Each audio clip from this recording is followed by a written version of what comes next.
ทุ่ม6:35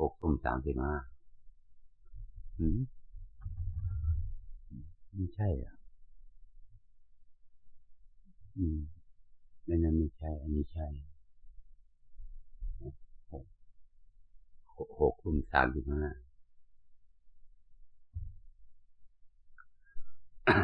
วันนี้วันเสาร์วันเสาร์ที่3119 องศาเย็นหน่อยวันเสาร์ที่31 มกราคม 2569ขึ้น13ค่ำเดือน3ถ้าฝนน่าจะเป็นแรม3ค่ำฝนน้ำหมอก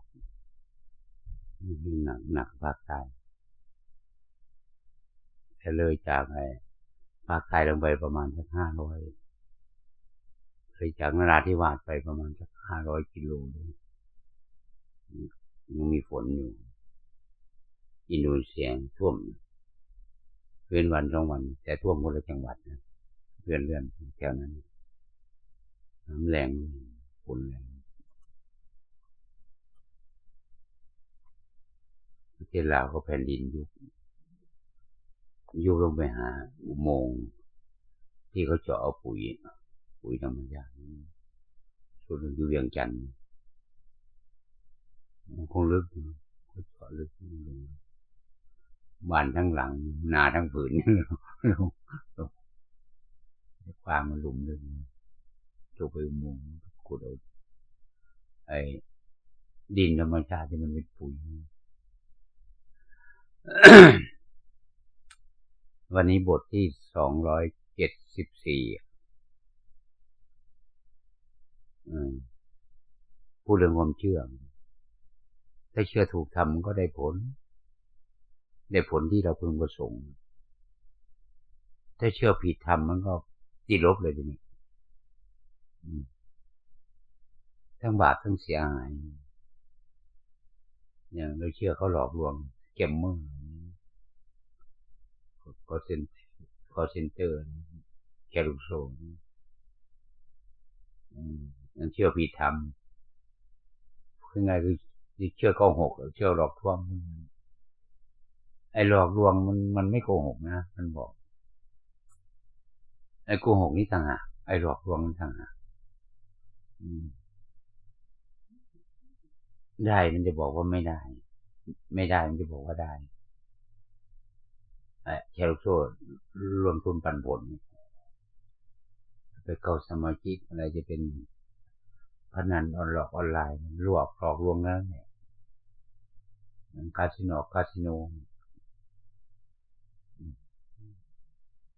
ได้100ก็ต้องเสียภาษีเขาอย่างน้อย30 บาท40 บาทผู้เล่นได้ผู้เสียก็เสียไปเลย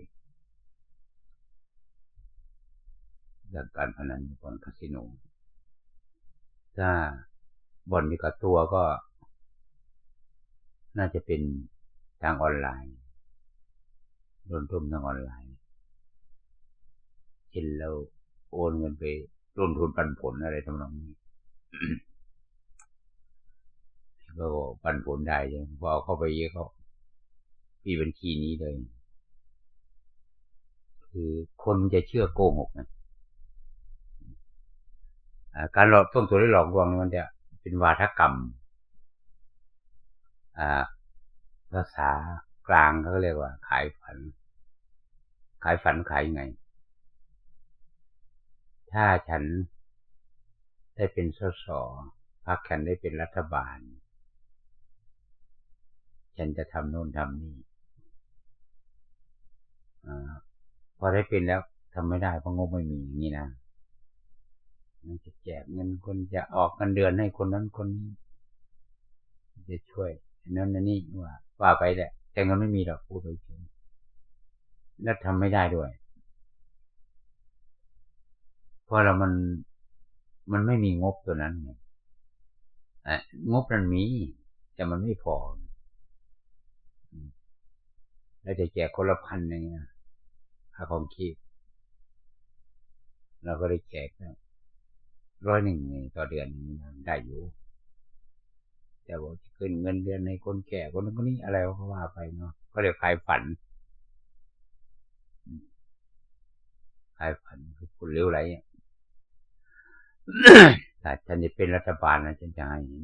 นี่ก็ว่าไปสวัสดิการเลยก็ว่าไปก็ลูกลาได้ทั้งผัวทั้งเมียอย่างนี้แต่ถ้าได้เป็นแล้วเกิดมันไม่อนุมัติเนี่ยลงมติกันไม่ได้จัดจิก็ไม่ได้มันไม่ผ่านสภาอย่างรถน้ำมันลิตรละ3 บาทหรือ10 บาทหรือ5 บาทก็ลดไม่ได้พูดได้แต่มันลดไม่ได้เพราะมันสัญญาไว้บริษัทเข้ามากำหนดราคาแล้วก็สัมปทานก็ลดได้ให้คนซื้อได้แต่เราก็ติดหนี้เขาอย่างเก่าคุณขายไปกี่ลิตรฉันขอลงลิตรละ2 บาทวันหนึ่งมันเป็นพันล้านบาทมันเป็นพันล้านลิตรละ2 บาทชั่วโมงลิตรละ2 บาท1,000 ล้านลิตรก็2,000 ล้านบาทมันก็ลดได้อยู่พอเป็นพิธีในแต่เดือนหนึ่งก็ประมาณ2-3 หมื่นล้านแล้วก็หยุดไม่จะติดหนี้เขาเยอะให้เขาขายราคานั้นแต่เราเอาเงินภาษีเราไปจ่ายเนี่ยแก่บริษัทผลสุดท้ายข่าวต่างประเทศมันมาพูดตำหลังเรายุโรปทั้งยุโรปพอความบาดเขาเสร็จระเบิดสตรีมเสร็จคือท่อส่งแก๊สระเบิดทิ้งเลยก็ได้เงินเยอะนะคนที่รับจ้างมาระเบิดก็ได้เงินประธานาธิบดีที่กำหนดให้ระเบิดก็ได้เงินใครได้ใครเสียพูดงี้ดีกว่าการโกหกเจ้าของก็เสียการโกหกคนอื่นเราได้แต่คนอื่นเสียคือแชร์ลูกโซ่จะเป็นสแกมเมอร์จะเป็นแชร์ลูกโซ่จะเป็นพนันออนไลน์หรืออะไรก็แต่คอลเซ็นเตอร์อะไรก็แต่พนันคอลเซ็นเตอร์อะไรก็แล้วแต่คนที่วงการออกมาไม่เสียแต่คนที่เข้าไปร่วมเสียเพราะเราจะต้มเขาอยู่แล้วถ้าเราหลงผิดไปร่วม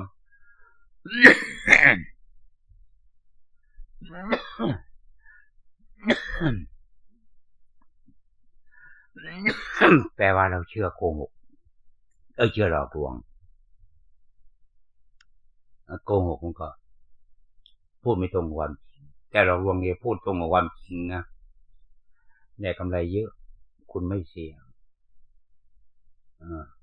ไอ้หลอกลวงไม่เสียแต่ความจริงเสียคุณไปร่วมทุนแล้วคุณเอาไปลงแล้วจังก็หยุดปิดบัญชีนี้คุณก็หาตัวยังไม่เจอต้มทุนและหลอกลวงโกหกก็อาจจะไม่เสียทรัพย์แต่มันเสียความรู้สึกอย่างเราไปออกอากาศทีวีเราบอกว่าเราเป็นโรคอ้วนเราไม่ได้ตั้งท้องพิธีกรเสียหมาเลยนี่ขายหน้าคือการพูดออกอากาศถึงจะไม่ใช่ข่าวก็ตามเรื่องส่วนตัวก็ตามแต่มันเป็นส่วนรวมไงเช่นเราไปถามดาราคุณมีท้องเลยเขาหรือว่าคุณมีท้องไม่ใช่ฉันอ้วนเฉยอีกสัก4-5 เดือนไปคลอดนี่พิธีกรที่จะรายการโอ้เสียความรู้สึกนี่ขนาดไม่ได้เสียเงินนะแต่ว่ามาดับข่าวลือเขาเป็นพระเอกหรือนางเอกท้องบอกฉันอ้วนเฉย แต่ลดน้ำหนักไม่ลงเลยจนกว่าจะคลอดเสร็จ เสียคนเลยพิธีกรแล้วพิธีกรอีกอันหนึ่งก็เอาศาสนาไปออกอากาศเอากะลามะพร้าวใส่บาตรอย่างงนอย่างนี้ท่านก็เสียเลยท่านยันตาไปออกช่องห้างเป็นพระสุปฏิปันโนกะลามะพร้าวทำบาตรกระโบสันโดษว่ะมันเป็นวาทกรรมคือเราเข้าใจว่าเป็นสุปฏิปันโนจะเป็นอาสัตตบุรุษเนี่ยมันมีสัตตบุรุษกับอาสัตตบุรุษสุปฏิปันโนนะปฏิบัติดีปฏิบัติชอบเขาเรียกว่าสัตตบุรุษหรืออริยมรรคอริยผลอริยเจ้าแต่อาบัณฑิตที่นี่มันเป็นอาบัณฑิตก็คือวาทกรรมจะเป็นวาทกรรมอะไรก็แล้วแต่ถึงจะไม่ได้ใส่ร้ายคนอื่นก็แล้วแต่เขาเป็นวาทกรรมถ้าฉันได้เป็นรัฐบาลพรรคแขนเป็นรัฐบาลหรือฉันได้พรรคของแขนเป็นนายกฉันจะขึ้นโน่นขึ้นนี้ขึ้นไม่ได้หรอกพูดไปเฉยก็เรียกต้มตุ๋นหลอกลวงโดยที่ไม่เจตนาแต่เจตนานั้นคือคำพูดนะว่าไม่ได้เจตนาคือเจตนาก็คือจะให้เขาหย่อนบัตรให้เรานั่นแหละแต่ในประวัติศาสตร์เนี่ยตั้งแต่พ.ศ. 2500มันเลือกตั้งมาทั้งหมดก็68-69 ปีไปหาเสียงเนี่ยโอ้ซื้อของแจกเขาก็ได้เป็นนายกสมัยนู้นเป็นเด็กนายกชื่ออะไรก็ไม่รู้ก็มาท่านเกียงศักดิ์เขมนันท์ไม่รู้ท่านมีชีวิตอยู่บ้างเกียงศักดิ์เขมนันท์แล้วอาจารย์สัญญาธรรมศักดิ์ก็ไม่ได้มาจากการเลือกตั้งนายกมาจากพระราชทานมาแล้วมาหลายคนอยู่นะชาติชายใช่แล้วมาเลือกตั้งทีหลังเข้ามาอันนั้นบรรยายชนก็มาเป็นนายกรัฐาธิปัตย์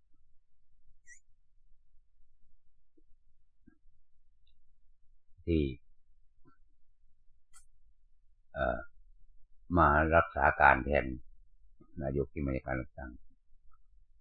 คือมาจากการเลือกตั้งนี่จะโกหกไปยังไงก็ได้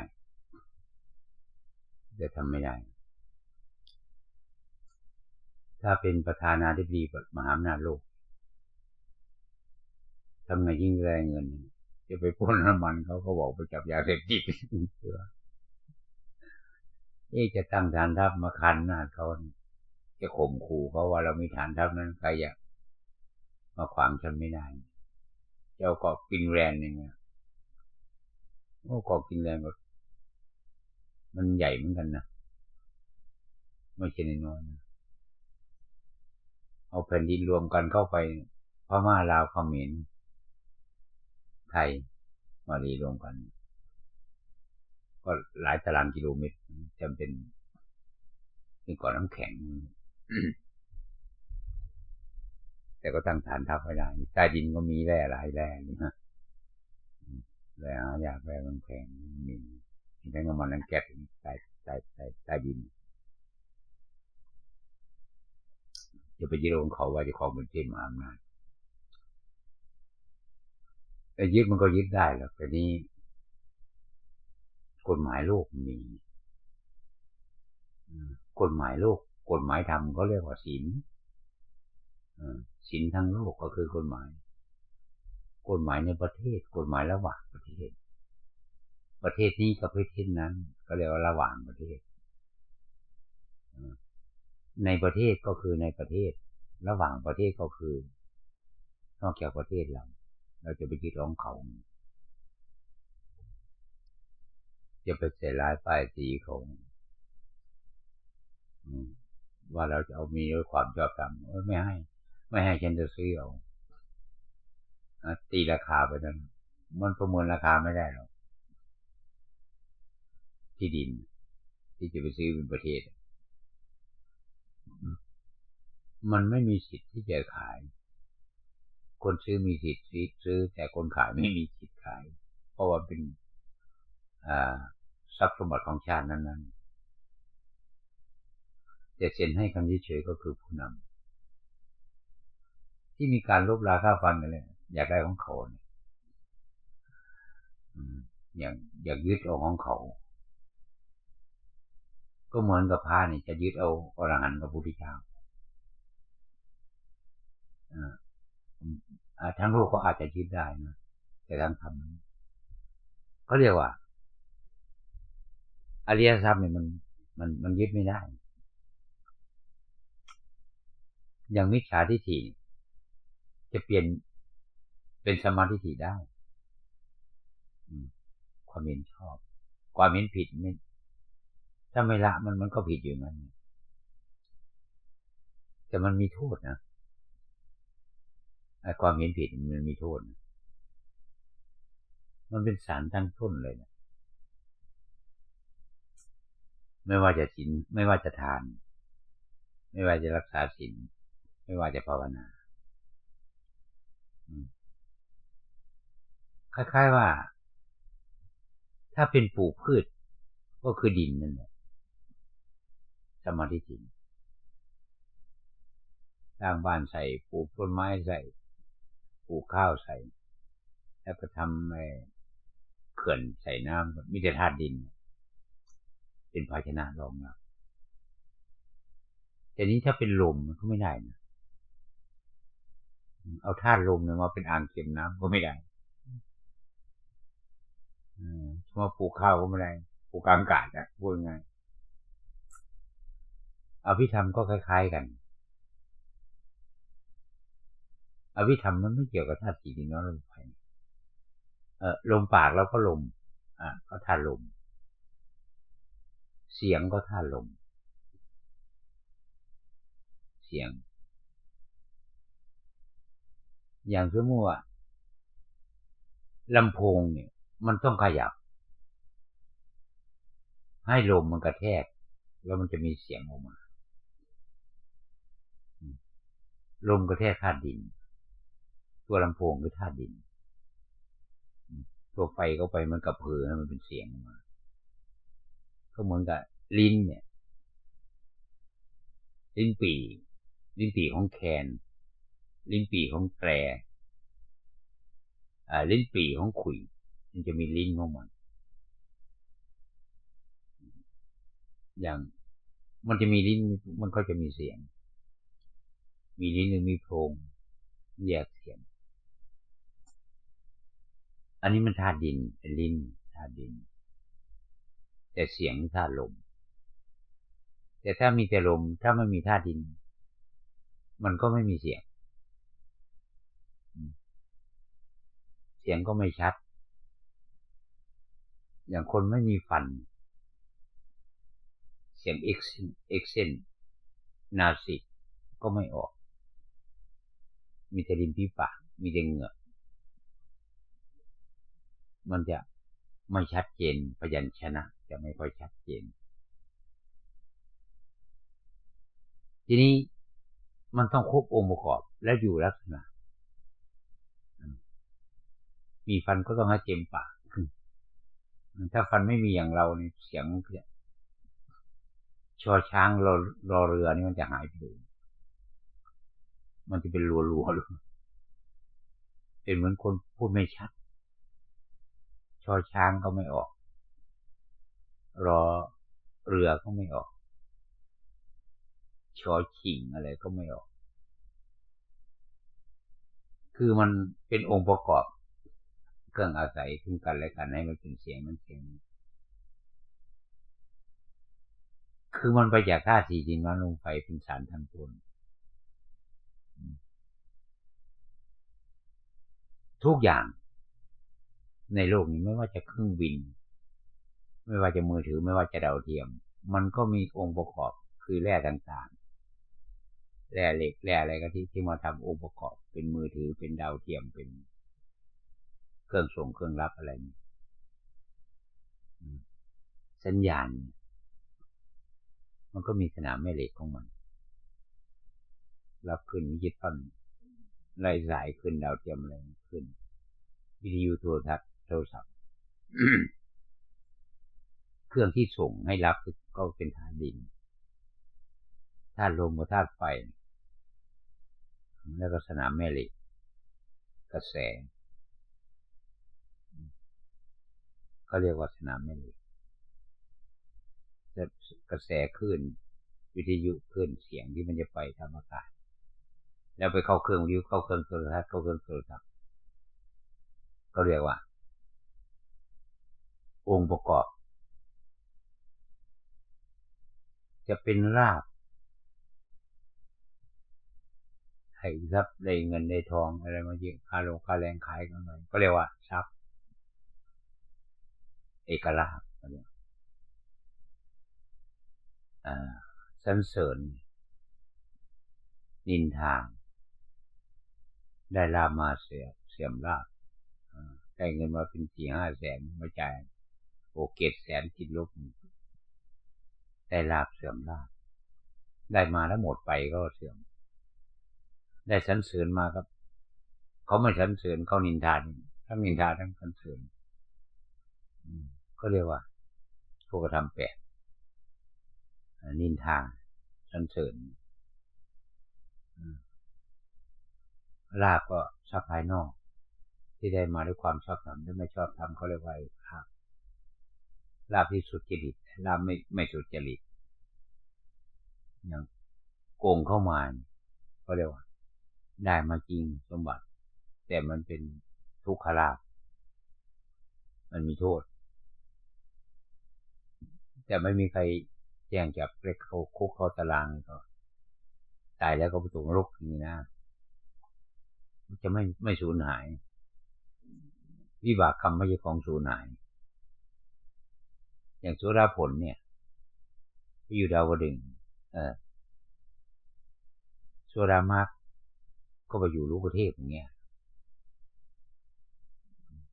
ก็ลงมาเกิดเป็นมนุษย์ไม่ได้เป็นสัตว์เดรัจฉานไม่ตกนรกโสดามรรคคือปิดนรกได้เลยโสดาผลก็สวรรค์ชั้นที่1ที่2ที่3ว่ากันทำไมไปอยู่สวรรค์นี่แหละเขาเรียกอภิธรรมอริยสัจไม่ใช่ซื้อได้ด้วยเงินซื้อด้วยการทานคือสำเร็จด้วยการทานเกิดมาเป็นมนุษย์ก็บางครั้งชาติต่อไปเกิดเป็นลูกมหาเศรษฐีเป็นบุตรของมหาเศรษฐีวันเด็กอันนี้ชงเป็นการทานแต่ลูกไปเก็บก็เบียดเบียนหน่อยเพราะไม่ได้รักษาศีล5ก็ไม่มีโรคภัยไข้เจ็บหน้าตาก็พอเป็นพอไปไม่ขี้เหร่ไม่รูปหล่อนักขี้เหร่ก็ไม่เยอะหล่อก็ไม่เยอะอันนี้ศีล 5ไอ้ทานมันเกี่ยวกับพวกกระทำแต่ผลมันจะเกิดในชาติหน้าไม่ใช่ชาตินี้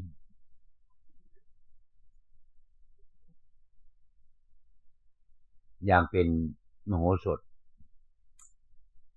ก็มาเปลี่ยนเป็นพระภูริทัตจำศีล 8ก็มาเปลี่ยนเป็น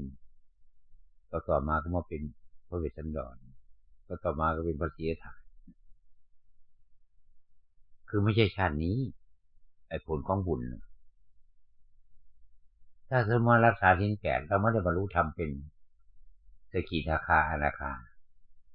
ไม่ได้เป็นอรหันต์สมมติว่าเราได้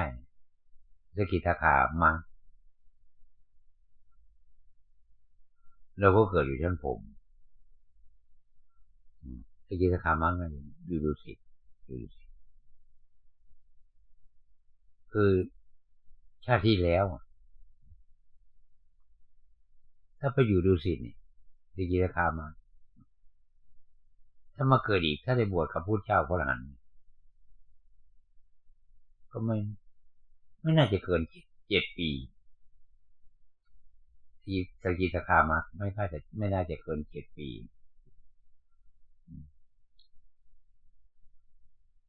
แต่ถ้าสกิทาคาผลสกิทาคาผลก็ไม่เกิน7 เดือนสกิทาคาผลไม่เกิน7 เดือนสกิทาคามะก็ไม่น่าจะเกิน3 ปีแต่โซดานี่พวกเนื้อยาจะเป็นโซดาวิปจิตัญญูเนี่ยไม่เกิน3 ปี 6 เดือนประมาณแต่สกิทาคาผลไม่น่าจะเกิน7 วันจาก7 วิไปถึง7 วันแต่พายะน่าจะประมาณสัก17 วิอย่างเร็วสุดก็อยู่ประมาณบรรลุพระอรหันต์นะไม่ใช่บรรลุโสดานะแต่พอสังเกตดูแล้วเอาแบบไม่มีหลักฐานเลยหลักฐานก็คือพระไตรปิฎกพระเจ้าดับขันไปแล้วท่านก่อนไปเรียนพระไตรปิฎกอย่างเก่าเพราะท่านไม่มีเวลาสอนคนนี้เชี่ยวชาญในพระกระจายนะสอนปริยัติครับโพธิรัตน์สอนปริยัติก็มีหลายองค์แต่ที่องค์แล้วสอนแล้วพิสดารท่านก็เลยระบุสอนปริยัติคือสอนพระไตรปิฎกวิธีภาวนาวิธีออกปากวิธีรักษาศีลเวลาอยู่คนเดียวอยู่กับช้างกับเสืออยู่กับผีของกอยอยู่กับผีป่าช้าจะดุอะไรทำนองนี้ก็เรียนวิธีคุยกับภูมิเจ้าที่จะเป็นสวดมนต์สวดพระหูสูตรวิรูปเกสัตว์4 เท้า 2 เท้ามีพิษไม่มีพิษสัตว์ไม่มีเท้าอะไรวะสัตว์พิษ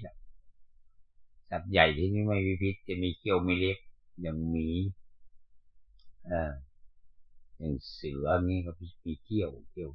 ฟันมันเขี้ยวไปว่าฟันมีเล็บก็เล็บอยู่แล้วล่ะเล็บตะกบหมีก็เล็บตะกบฟันด้วยก็ต้องได้ไปสวด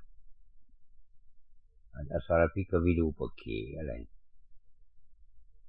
พวกแกนถอกกันทุนก็ภูมิเจ้าที่แผ่เมตตาพวกสัตว์ใหญ่สัตว์ที่ดุร้ายก็มีหลายบทเหมือนมียันทุนมีวิรูปเกอะไรก็ว่าไปสัตว์มีพิษสัตว์ร้ายหลายอย่างเวลาไปอยู่ป่าส่วนมากจะเป็นพวกกายละเอียดพวกกายหยาบก็มีแต่เพ่งแผ่เมตตาเพื่อแผ่เมตตาเพราะว่าเราเป็นเพื่อนทุกข์เคยแก่เจ็บตายด้วยกันนะเราเป็นมนุษย์ก็ไม่ต่างจากท่านอาศัยข้าวน้ำโภชนาอาหารการกินเป็นเครื่องอยู่อาศัยก็ว่าไปอาหารการกินก็พวกกระซับนะทั้งหมดจะเป็นสถานที่อยู่เสนาสนะกุฏิหรือบ้านเรือนคนอย่างงูไก่ปูปีกกระรอกกระแตก็มีไม้เป็นโพรงเขาไปอยู่ในโพรงไม้นกอย่างนี้ หนูก็ขุดรูอยู่ก็มีไปอยู่โพรงไม้ก็มีมันคือบ้านเรือนเขานกมันก็ทำรังนกบางแค่นี้ก็ทำรังบางแค่นี้ก็อยู่โพรงไม้อย่างนกหัวขวานจะใช้ริมฝีปากมันสับให้มันเป็นรูเข้าไปอยู่ในโพรงไม้อันนั้นก็เรียกว่าเสนาสนังของเขาอย่างรังนกอันนี้ก็เป็นปัจจัยสี่เครื่องอาศัยทีนี้จะเอาปัจจัยสี่ธาตุสี่นั้นลงไปนี่มาเป็นธรรมะไม่ได้เลยยกตัวอย่างพระพุทธเจ้าบอกว่า84,000 พระธรรมขันธ์เป็นแผนที่ถ้าเป็นเครื่องใช้ไม้สอยเช่นสะพานข้ามน้ำเป็นยานพาหนะมันเป็นเครื่องใช้ไม้สอยคือเป็นเครื่องมือระวังเป็นแผนที่แต่ตัวธรรมะจริงๆไม่มีพระไตรปิฎกก็เป็นกระดาษกับตัวหนังสือการแสดงธรรมก็เป็นลมปากตัวธรรมจริงๆไม่มีสมมติคำพูดก็สมมติไม่ใช่นิยายสมมุติของพระเจ้าไม่ใช่นิยายแต่สมมุติทางโลกคำว่าสมมุติทางโลกกับทางธรรมไม่เหมือนกันสมมุติทางโลกอย่างเขาวาดรูปผ้าหน้าฉากหมอลำมันจะมีม่านผ้าแล้วจะวาดรูปต้นไม้ใส่อาสมใส่พระราชวังใส่อะไรทำนองนี้ผ้าหน้าฉากหมอลำวิเกแต่มันไม่ใช่ปราสาทแต่มันเป็นรูปเฉยอย่างพระไตรปิฎกก็เป็นรูปไม่ใช่ธรรมรูปของธรรมมันเป็นทางเดินเข้าไปหาธรรมแต่การปฏิบัติตามแผนที่นั้นเฉยๆนี่คนเข้าใจผิดเข้าใจว่าธรรมะคือลมปากไม่ใช่ตัวหนังสือก็คือใบลานก็เป็นธาตุดินมาจากธาตุดินไอ้ซอเขียนที่ไปเขียนก็แหลมเหล็กแหลมเนี่ยก็ธาตุดินไปเขียนใส่ใบลานเดี๋ยวนี้ก็มีเครื่องพิมพ์ใส่กระดาษเป็นพระไตรปิฎกแล้วก็แปลกใจว่าเรียนไปเรียน84,000 พระธรรมขันธ์ไม่ใช่ตัวธรรมแต่เป็นแผนที่ทางเดินเข้าไปหาธรรมแผนที่กับบ้านไม่ใช่แผนผังไม่ใช่นะไม่ใช่บ้านนะกระดาษนะไม่ใช่บ้านออกแบบแผนผังมาจะเป็นวาดรูปอะไรสร้างตึกสร้างอะไรก็ต้องมีแบบแผนผังว่ากี่เมตรกว้างเท่าไหร่ใหญ่เท่าไหร่เสาเสวอะไรว่าไปกี่ชั้น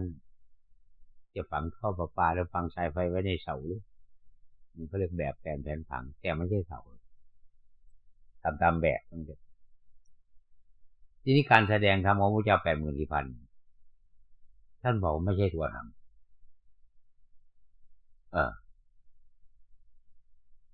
คือตัวหนังสือนี่ไม่ใช่ดินสอก็ไม่ใช่ตัวหนังสือคนที่จะเขียนไปจับดินสอขึ้นมาเขียนก็ต้องเขียนใส่กระดานหรือเขียนใส่กระดาษมันมี3 คน1กระดาษ2สอ3คนเขียนแต่คำถามว่าไม่ใช่ธรรมก็จะไปดูธรรมจริงๆคือสมาธิก็มีญาณทิฏฐินู่นอกุศลกับกุศลภาษาเขียนกุศลก็เรียกว่าอภิธรรมอกุศลก็เรียกว่ามันก็เป็นบาปเลยล่ะธรรมะคำสอนพระเจ้าที่เป็นลมปากหรือเป็นตัวหนังสือพระเจ้าก็บอกไม่ใช่ตัวธรรมไม่ใช่เปรียบเปรยเขาเรียกอะไรนะ บุคลาธิฐานธรรมาธิฐานอุปมาอุปไมยข้อเทียบเคียงอย่างกระต่ายตื่นตูมเนี่ยกระต่ายแข่งกับกระเต่าเนี่ยสอนจระเข้ว่ายน้ำเนี่ยเลือดไก่ให้ลิงดูเนี่ย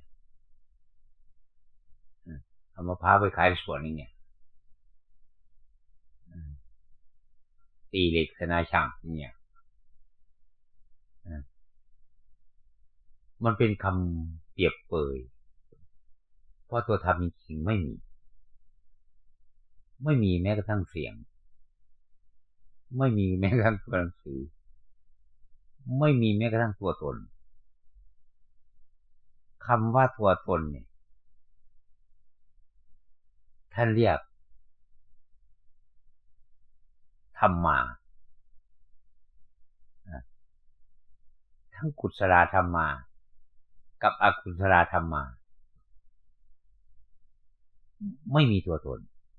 แต่ตัวหนังสือนั้นมีเสียงนั้นมีว่าอกุศลกับกุศลมีเสียงมีตัวหนังสือแต่จริงๆไม่ใช่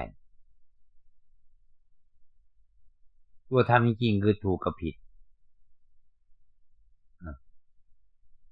บาปกับบุญคิดผิดคิดถูกคิดผิดก็เป็นอกุศลคิดถูกก็เป็นกุศลก็เรียกกุศลปัญญาเครื่องเห็นผิดก็เป็นอกุศลปัญญาเครื่องเห็นชอบก็เป็นกุศลมันไม่มีตัวตนแต่มันมี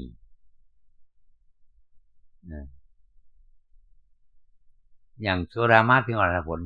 ก็ไม่มีตัวตนแต่มันมีอย่างธรรมะเนี่ยคำสอนพระเจ้า80,000 นิพพานมันไม่ใช่ธรรมแต่มันเป็นแผนที่เดินเข้าไปหาธรรมก็เหมือนบ้านนี่แหละไอ้แบบแผนบางที่เขียนไว้ไม่ใช่ตัวบ้านแต่ต้องทำตามนี้ก็เรียกแบบแผนผังที่อุปมาอุปไมยบุคลาธิฐานธรรมาธิฐานอย่างพระพุทธเจ้าสอนพระบทใหม่การภาวนาถึงจะลำบากถึงจะทรมานถึงจะพิการถึงจะตายก็ขอให้ว่าเราทำสุดวิสัยแล้วได้เท่าไหร่ก็เอาอายุใครจะหมดก็เอาเพราะถือว่าสร้างบารมีอย่างก็สร้างบารมีมาอย่างพวกฟังธรรมสำเร็จ1 อสงไขยกับแสนหมาครับอย่างโมคคัลลาสารีบุตรที่นี่เราเพิ่งเริ่มต้นมันก็ต้องนับเริ่มต้นใหม่ไม่โสดาผลก็ตามเอาโสดามากนี่แหละถ้าเราจะทำความเพียรก็เรียกโสดามากกล้ารักษาศีลกล้ารักษาศีล8กล้านั่งภาวนาก็เรียกว่าโสดามากเนื้อยะเนี่ยมันทำไปทีละขั้นขั้นที่1ก็เข้าแต่ตระผมก่อนคือเอาความเชื่อเรามันไปไว้กับธรรมาธิฐานก่อนสมมติว่ามันเป็นอย่างนี้นะเอาใจเราเข้าไปนั้นก่อนว่าพร้อมที่จะเชื่อวิธีรักษาศีลรักษาแบบนี้แบบนี้แล้ววิธีนั่งภาวนานั่งอย่างนี้เขาเรียกว่าถึงใจตระคมจะบวชมากี่ล้านพรรษาก็ตามถ้ายังไม่ตัดสินใจว่าจะภาวนาเช่นตายขับพระเหลืองเป็นโมฆะเหมือนกันโมฆะไม่ใช่ไม่จิตหรอกจิตถ้าเกิดเป็นสัตว์เดรัจฉานเช่นหมาวัดหรือทุกแกหรือนกพิราบอะไรก็แล้วแต่ในวัดก็เรียกว่าจิตโลกจิตโลกคือเข้าใจผิด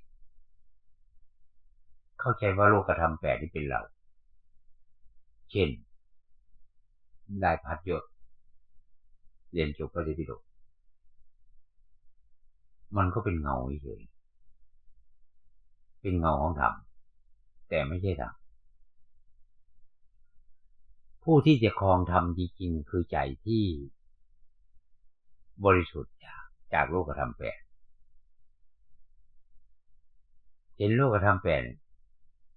สักแต่ว่าเหมือนกับเราเห็นเสื้อผ้านี่นะเห็นแว่นตาเห็นรองเท้าเป็นเครื่องอาศัยเราไม่ได้เห็นว่าเป็นเราก็เรียกสักแต่ว่าถ้าเห็นว่าสักแต่ว่ารับผิดชอบกันอย่างร่างกายเราเครื่องนุ่งห่มบางอายบางโหนดบางร้อนบางหนาวกันโยกกันยุงมุงมึงอะไรมันเป็นเครื่องอาศัยแต่ไม่ใช่เราคือเป็นเครื่องอาศัยของกายวิธีสังเกตว่าพระพุทธเจ้าทำไมไม่อนุญาตให้ผู้ที่รักษาศีลทำไมต้องปรุงผม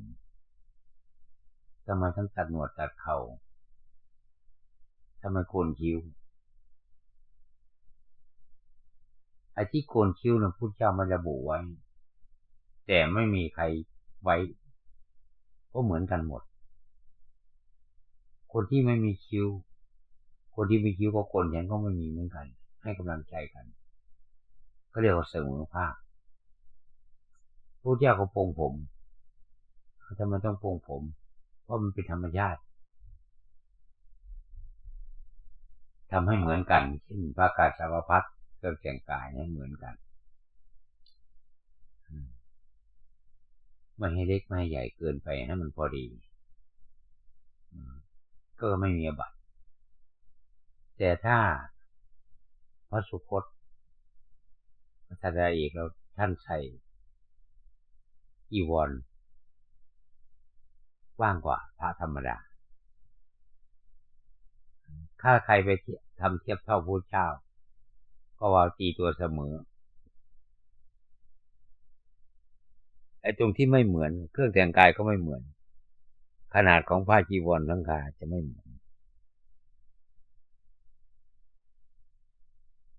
จะไม่เหมือน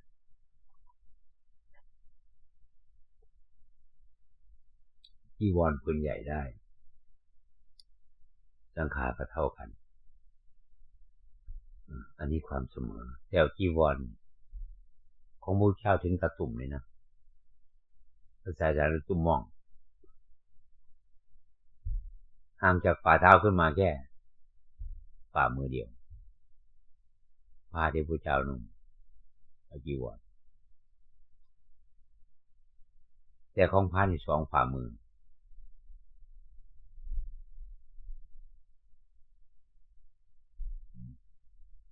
สองฝ่ามือครึ่งแข้ง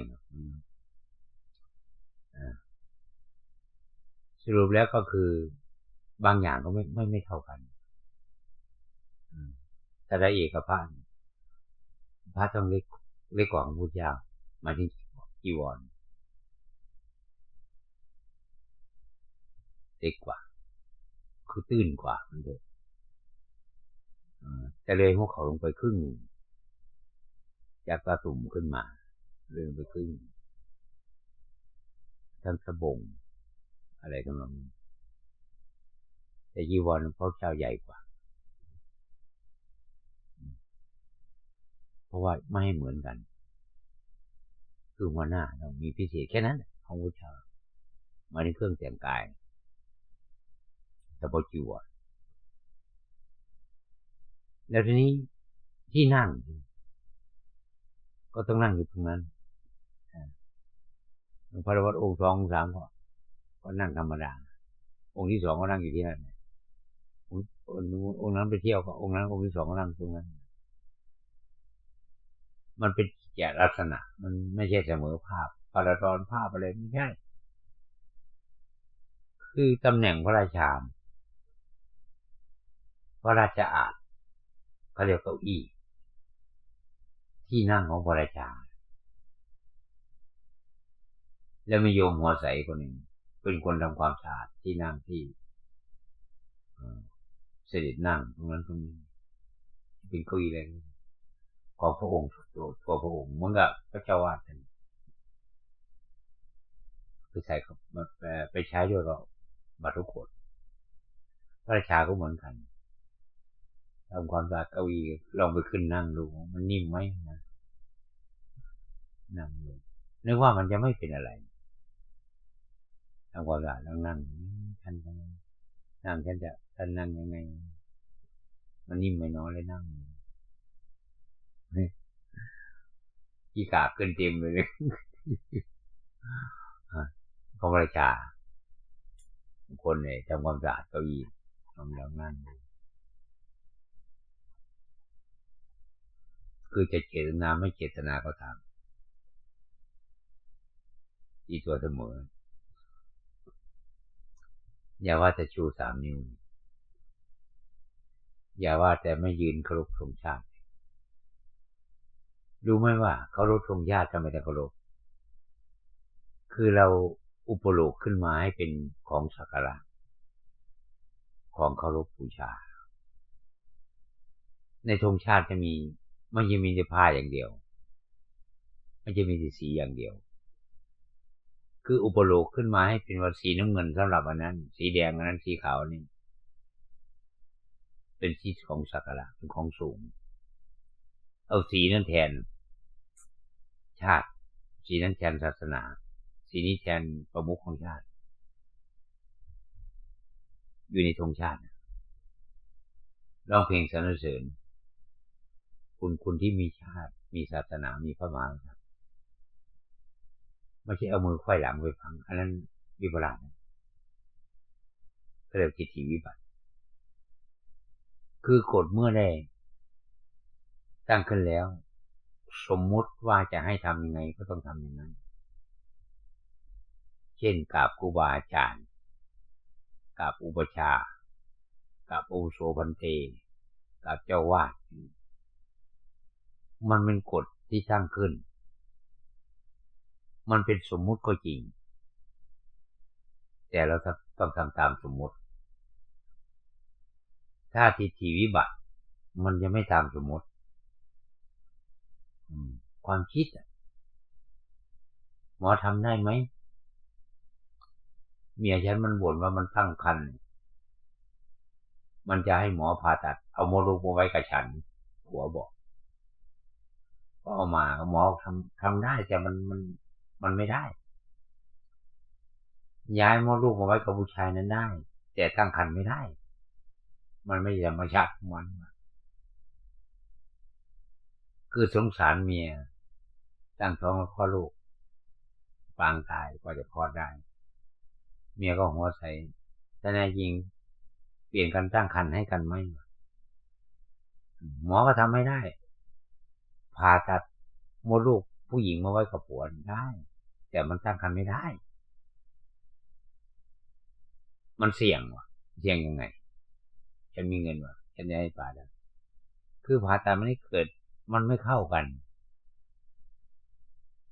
เราก็ตายผู้หญิงก็ตายจะมาปาดใส่ท้องผู้ชายก็ตายมันไม่คุ้มกัน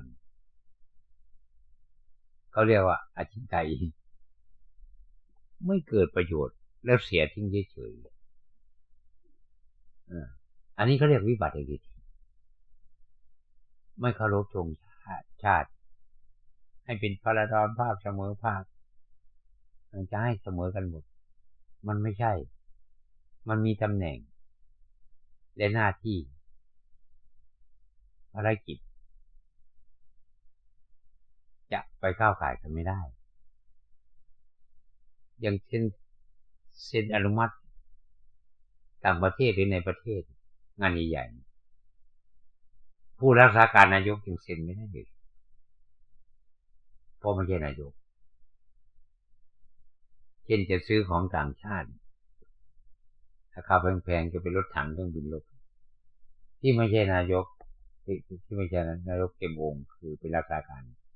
เซ็นไม่ได้รองนายกก็เซ็นไม่ได้ต้องตัวจริงเซ็นบางอย่างไม่ใช่ว่าเสมอภาค เป็นคนเหมือนกันจะเอาคนขับรถมาเซ็นนี่ไม่ได้จะเอาสสมาเซ็นก็ไม่ได้เอานายกมาเซ็นก็ไม่ได้บางอย่างเช่นพระปรมาภิไธยขององค์ประมุขนายกจะเซ็นแทนไม่ได้ถ้าเซ็นก็เป็นขบวนเลยเซ็นยังไง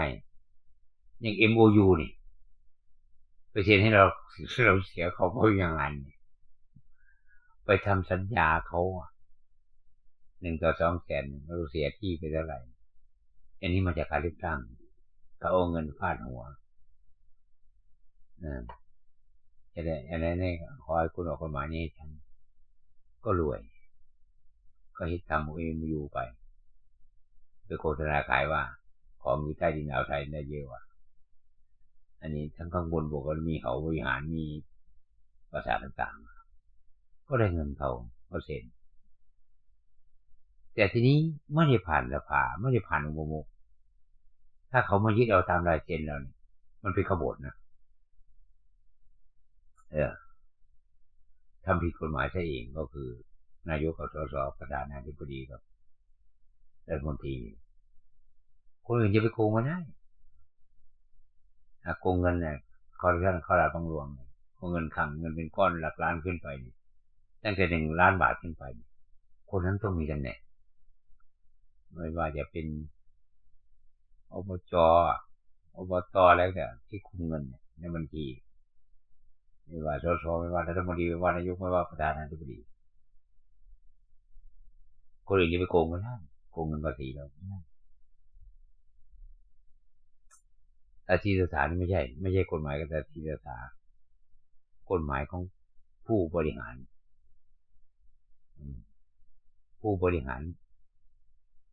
ส่วนงานของเจ้าของ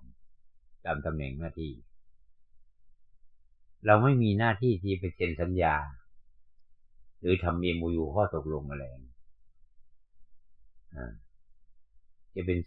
4-3-4-4อะไรก็ว่าไปต้องทำให้เสียดินแดนเพราะปรมาภิไธยไม่ได้เซ็นแน่นอนไม่เซ็นแต่นายกไปเซ็นเนี่ยไปส่งเขาก็จะเอาเงินไอ้พวกที่เซ็นหรืออนุมัติในสภาก็ตาม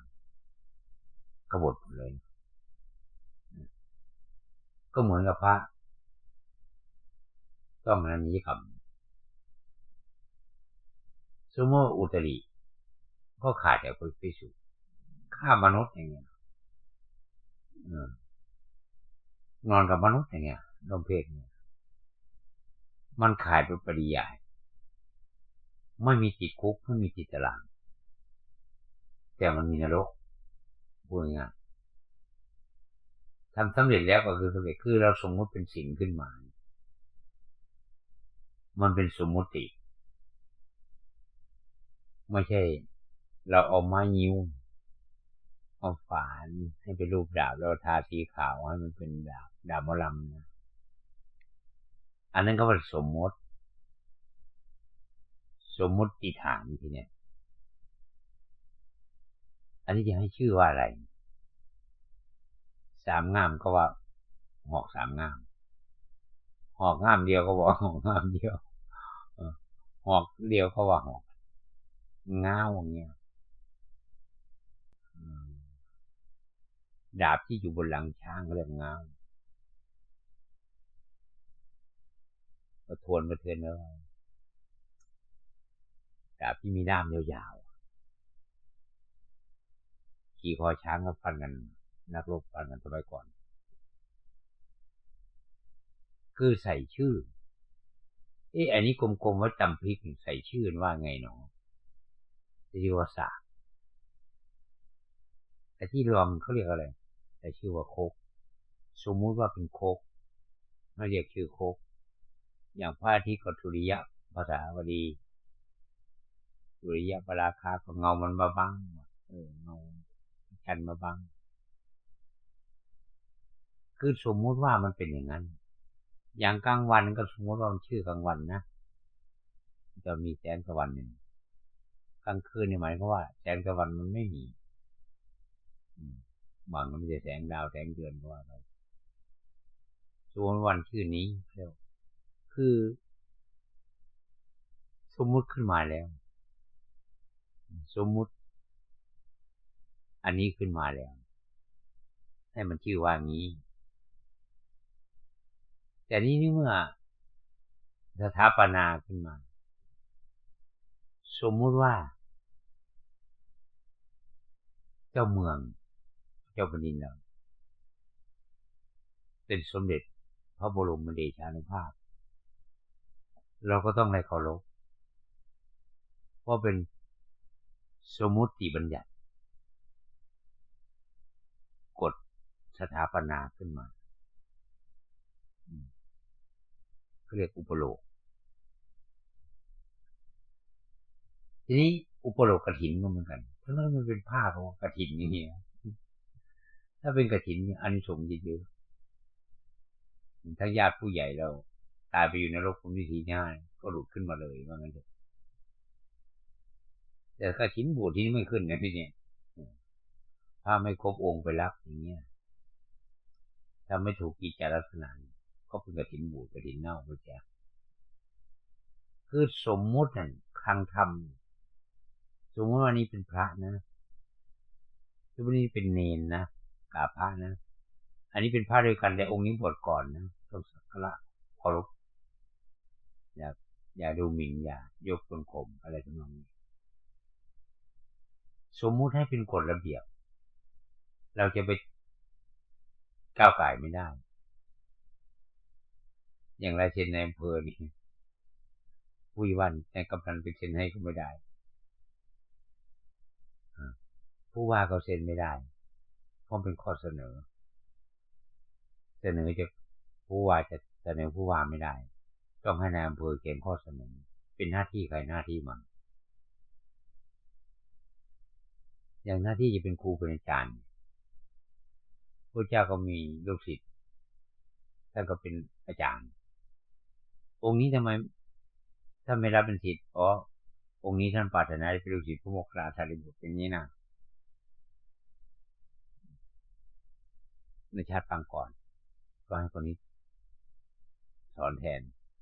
สอนภาคปฏิบัตินะทีนี้ลักษณะคล้ายๆว่าการมองโลกมองธรรมถ้าได้มองโลกเป็นวิทยาศาสตร์ก็ถูกต้องหลักฐานต้องเห็นด้วยตาเปล่าเช่นDNAแต่ถ้ามองไม่เห็นด้วยตาเปล่าว่ามันไม่มีอย่างผีหรอกเนี่ยชาติหน้าชาติที่แล้วในโลกสวรรค์วิทยาศาสตร์บอกว่าไม่มีมันก็โมฆะเพราะมันมีถ้าถึงไตรนคมเข้าถึงไตรนคมมันจะทิ้งวิทยาศาสตร์เลยอาที่วิทยาศาสตร์บอกว่าไม่มีเพราะตามองไม่เห็นเช่นนรกสวรรค์บาปบุญตายแล้วเกิดตายแล้วสูญมาจากตายเป็นผีมาเกิดเป็นมนุษย์ตายจากมนุษย์ไปเกิดเป็นผีถ้าทำบาปเป็นไปทำบุญไปสวรรค์มันไม่มีหลักฐานทางวิทยาศาสตร์เอากันตรงๆเลยว่าถ้าวิทยาศาสตร์แปลว่ามันไม่มีรูปแล้วแปลว่ามันไม่มีอย่างขึ้นวิทยุกลางอากาศขึ้นโทรทัศน์ขึ้นดาวเทียมขึ้นมือถือจะบอกว่ามันไม่มีแล้ววิทยุโทรศัพท์เราทำไมคุยกันได้มันต้องมีสัญญาณก็ไม่มีรูปวิญญาณก็ไม่มีรูปแต่มันเข้าเครื่องโทรศัพท์แล้วก็มีเสียงเข้าเครื่องโทรทัศน์ก็มีรูปเข้าเครื่องวิทยุก็มีเสียงถ้าว่ามันไม่มีมันมีเสียงอะไร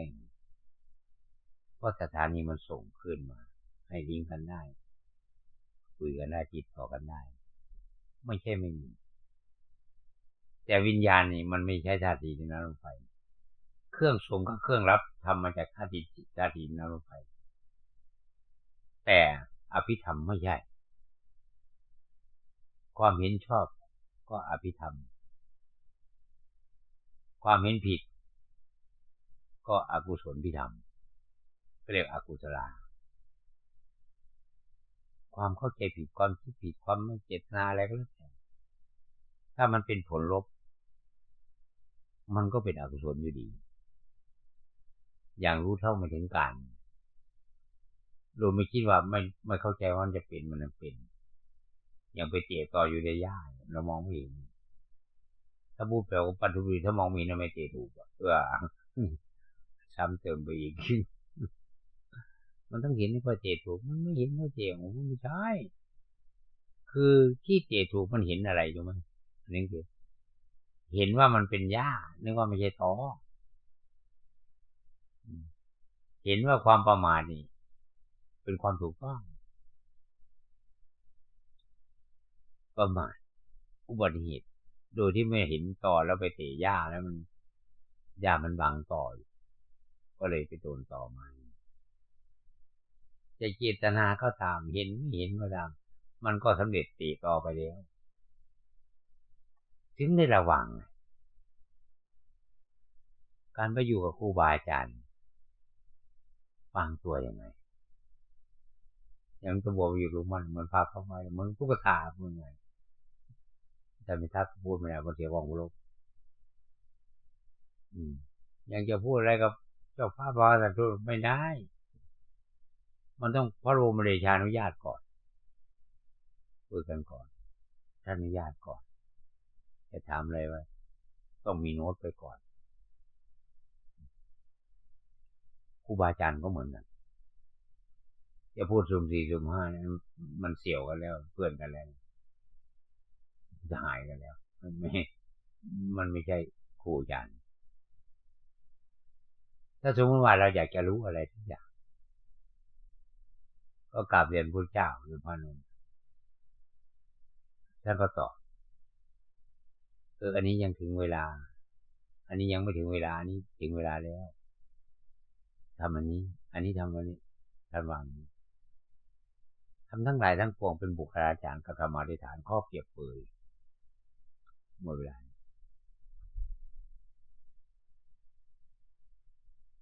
เวลาไป2 นาที37แล้ว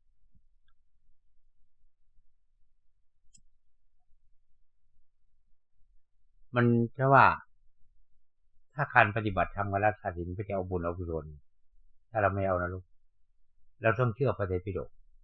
เชื่อแผนที่วางเถอะแผนที่ความคิดแผนที่ความเชื่อ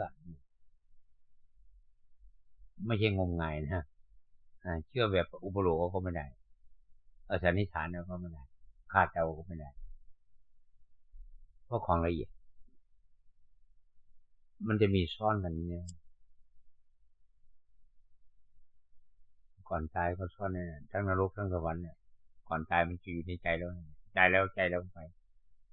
ไปตามกรรมหมดเวลาแล้วเรื่องอะไรเราไปจ่ายวันพระค่อยว่ากันมันติดลบเท่าไหร่ไงวันนี้พอตี 1เท่าไหร่ตี 1:38 นาทีพอหมดเวลาแล้ว